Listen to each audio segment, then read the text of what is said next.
Hello everyone. In today's session of microprocessor and microcontroller, we will going to discuss on the part 2 of memory interfacing with 8085. In the last lecture, we have started with the memory interfacing and we have understood what is basic memory structure, right? How many address lines and data lines and how it is demultiplexed, right? For memory interfacing with 8085. Now, we will going to see there are different methods how memory can be interfaced, right? In this part. Now, in today's topics to be covered in today's session, that is the basic concepts in memory interfacing with 8085, memory interfacing requirements, and address decoding techniques. Now, basic concepts in memory interfacing with 8085. So, there are some points which are need to be kept in mind while interfacing a memory to the microprocessor 8085. So let's discuss one by one point. So the first point, that is the microprocessor 8085 can access 64 KB of memory since address bus is 16-bit, right? So now as we have seen in architecture that microprocessor 8085, it has 16-bit address line which is A0 to A15, right? So it can access 2 raised to 16, which is 64 KB of memory, right? But it is not always necessary to use full 64 KB address space. The total memory size depend upon the application. So in which application we are using 8085, from that point of view, it is decided that how many actually memory can be interfaced with 8085. Generally, EPROM or EPROMs is used as a program memory and RAM as a data memory, right? So as there are two types of memory we have discussed, that is ROM and RAM, right? So when a ROM and RAM is connected with processor, right? So generally we will store programs in EPROMs as it cannot be altered frequently, right? Whereas we will change the data, store the data in RAM as it is altered frequently, right? So both RAM and ROM are used and the total address space is 64 KB is shared by them. So total address, total EPROM and RAM is used, right? And total space is 64 KB. So this 64 KB will be divided between ROM and RAM, right? Now, the third point is the capacity of program memory and data memory depends on the application. So how much program memory is required for particular application and how much data memory will require, it will depend on the application. Now, next point, that is it is not always necessary to select one ROM and one RAM, right? We can have multiple ROMs and multiple RAMs as per the requirement of application. Let's say if the program is small, right, then we can select only one ROM. But if the data required for that particular running for that program that is more, then we can select multiple RAMs, right? So it can be selected multiple ROMs and multiple RAMs as per the application. We can place ROM and RAM anywhere in the full 64 KB address space. But what is the criteria? That the most EPROM in which we are storing the program, that should be always located at 000H. So the starting address will be 000H for EPROM. And why it is necessary that it should be ROM only which starts from 000H? Since the reset address of 8085, that is A000H. So whenever we will press the reset key of microprocessor, then the microprocessor will terminate all its activities and will reach to 000H. So the program memory will be stored at 000H. Right? It is not always necessary to locate EPROM and RAM in a consecutive memory. Right? So it is not located that we can success in first ROM then RAM. Right? We can multiply, we can place it parallel also. For example, if the mapping of EPROM is from 00 to 00FF, right? So after 0FFH, if 1 is added, so the next location will be 1000, right? So it is not necessary that RAM should be started from 1000. It can be started from anywhere, right? Between 1000H to 4FH.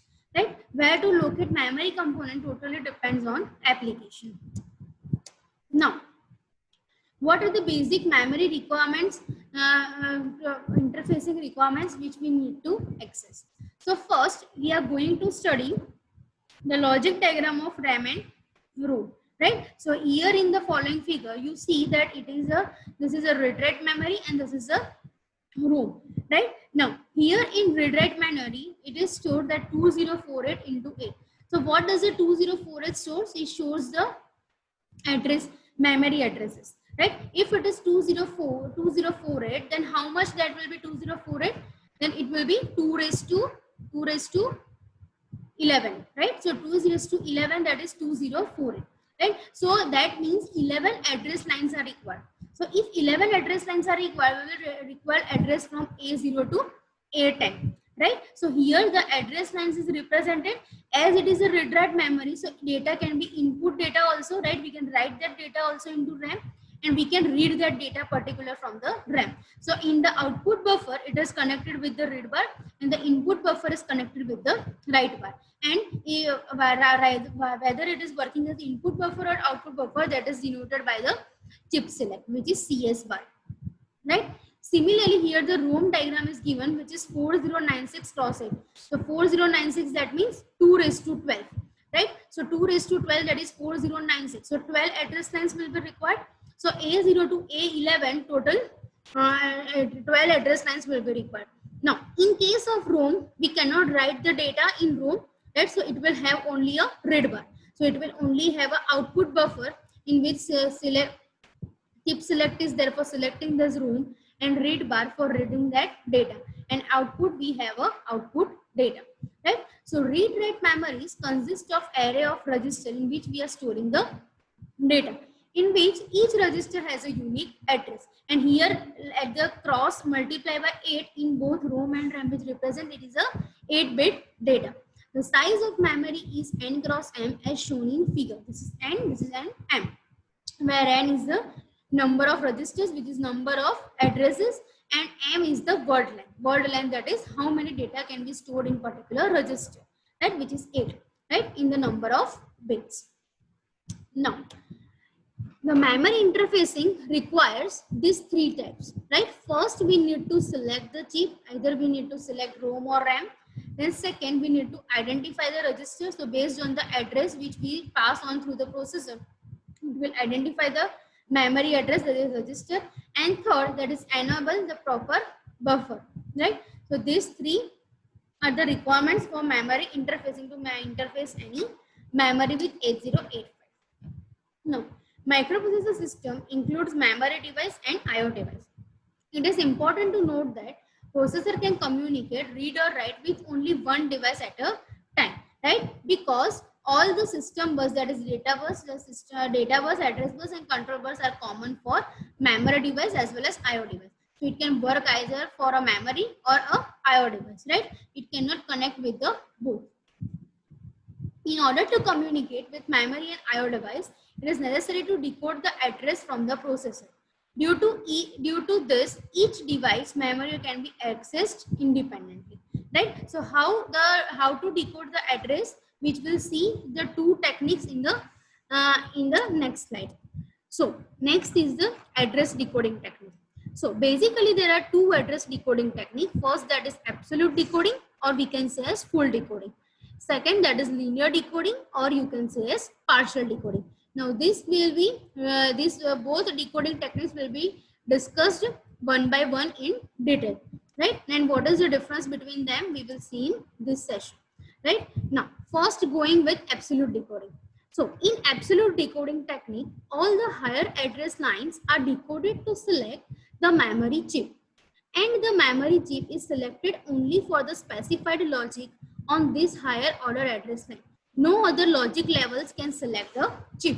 So in absolute decoding, what we are doing, we are using all the address lines, right? Where whatever memory we need to interface, that number of address lines will be used to select the memory address, and rest of the address lines which are not used in memory address, that will be used to select the memory chip, right? And it can be used with the help of specified logic levels between 0 and 1, right?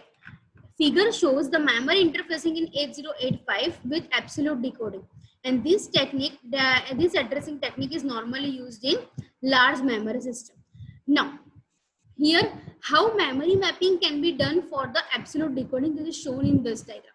Now, let us consider that we need to interface 1 KB of ROM and 1 KB of RAM. Right? Here we have taken an example of 1 KB. So 1 KB of ROM and 1 KB of RAM. Right? So if it is 1 KB, that means 1024 bytes. So 1024 bytes means 10 address lines will be required. Right? So address lines will be required from A0 to A9. Clear? Now, as we have discussed in the rules, right, important points that the starting address of EPROM should be always 000H. So the starting address of ROM will be 000H. Now here, these 4 zeros represent in hexadecimal. That means 1 0 represent 4 bits. So first higher bit 0 will represent 0000. Clear? Now, second, this 0 will represent 0000.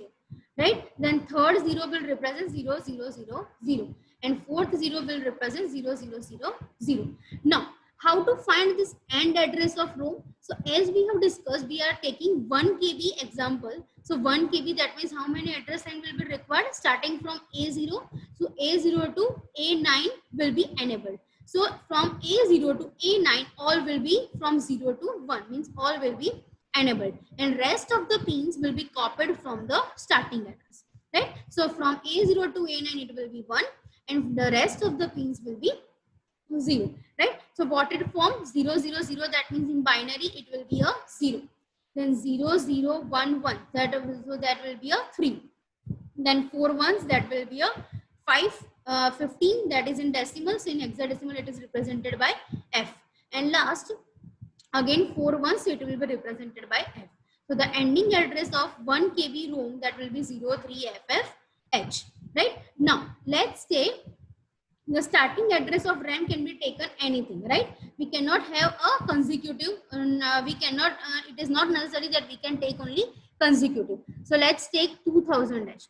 So 2000, first stage is 2. So 2 will be represented in binary 4 bits, that is 0010, right? Then the rest all 3 are the zeros. So the rest of the pins are zeros. And 1 KB RAM, so again A0 to A9 will be enabled. So A0 to A9 will be enabled, and the starting address of RAM, rest of the pin of starting address of M, that is from A10 to A15, that will be copied in end address of M. So the end address of M will be 23FFH. Clear? Right? So here what we have do, we have used all the address lines of microprocessor 8085, which is from A0 to A15. Now, next we will see this decoding logic here we have used. Right? So what we have used is here here this is 74LS318 IC, which is nothing but our demultiplexed IC, right? So in this demultiplexed IC, what we have do is we have given this 3 control signals, right? And in front of this there will be a processor which is connected to this memory. So here processor various buses are given. So this is from data bus D0 to D7. This is A0 to A7. And this will be a A8 to A15, right? And from this 3 control signals, that is IO/M bar, RD bar and write bar, we will have a 4 control signals, which is IOR, IOW, MEMR and MEMW, in which we are right now interfacing with memory. So we are using these 2 control signals, which is memory read and memory write. Clear? Now, as we have taken 1 KB RAM in both cases, so what we will have a signal, we will have a ROM select from A0 to A7, right? In A0 to A7, from the lower order address bus, both will come, and from A8 to A15, 2 address line will be selected, that is from A8 and A9. So actually the address from A0 to A9 will be selected for using RAM and for using ROM, right? Now for data, so for data it is RAM, so RAM it can be read and write also, so it is a 2-way bidirectional. Whereas for ROM, it is a unidirectional, right? Now, here, to enable this object, we need an object enable chip which is connected with the direct read bar process, memory read bar. So memory read bar will be connected to ROM as well as RAM for object enable, whereas memory write will only be processed with RAM. It will be not connected to ROM as we cannot write the data on ROM. Right now, rest all the chips here we have used what from A0 to A9. Right. So now rest all the chips, that is A10, A11, A12, A13, A14 and A15. This rest all the address lines are used for the chip select.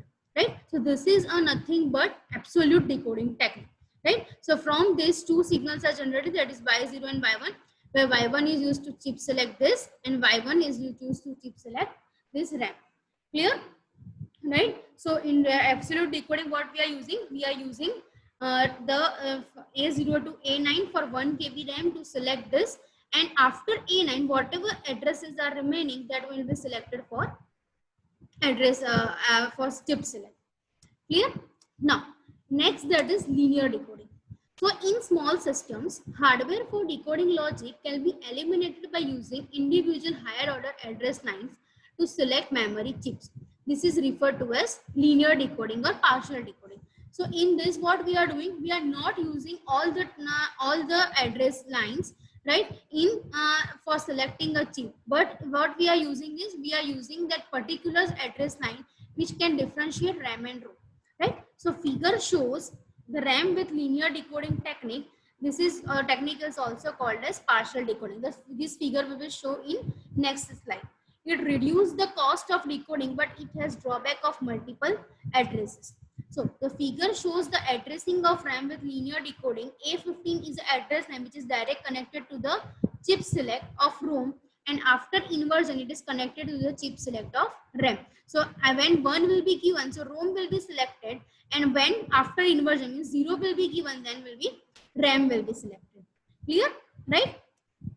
So the status of other address lines is not considered, since those address lines are not used for generation of chip signals. So in linear or partial decoding, what we are using, we are not using rest of the address lines for chip select. We will use only one address lines which used for the chip select. Right. So the memory address for this, right. So here what we have done, here the starting, again we have taken a 1 KB of RAM. The starting address of ROM will be 000H. Same way the ending address of RAM will be 03FFH. Now here what we have 1 KB, so A0 to A9 will be enabled. Now A15 is used as T select. So rest of the address lines will be a don't care, right. Similarly, RAM starts from 8000H. So 8000H means 1, this, and landing address will be A0 to A9 will be enabled, rest will be a don't care. The chip scheduler will be based on A15 line. Clear? Now, as you can see in this figure, right? This figure is same as the absolute decoding. What else is that? The most of the address, all the address lines we have used for absolute decoding. In place of that, we are using only A15 for a chip select. If A15 is equal to 0, then the chip select will be selected for ROM. And if the 0 will pass, this will be a 1 after passing from non-gate. So when we get 1, the chip select will be from RAM. Clear? So these are the two basic decoding techniques due to which the address we can use. And last topic of this session, that is difference between decoding techniques, that is absolute and partial. So first, that is all address lines are decoded to select the memory or address IO device, whereas few address lines are decoded to select the memory or IO device. So all the address lines are required, so more hardware will be used for decoding logic, whereas the less hardware will be used, and sometimes it can be eliminated. Again, decoding circuit higher cost, then for decoding circuit that will cost will be less. Now there will be a no multiple address, as all the address lines are used for chip select, but as all the address lines are not used, so it will have a disadvantage of multiple address. And last, absolute decoding are used for large systems, whereas partial decoding are used for small systems, right? So here we have discussed different methods to address or to decoding that particular interfacing with 8085, right? Now in next session we are going to study the examples how the memory can be interfaced with 8085 with the following examples.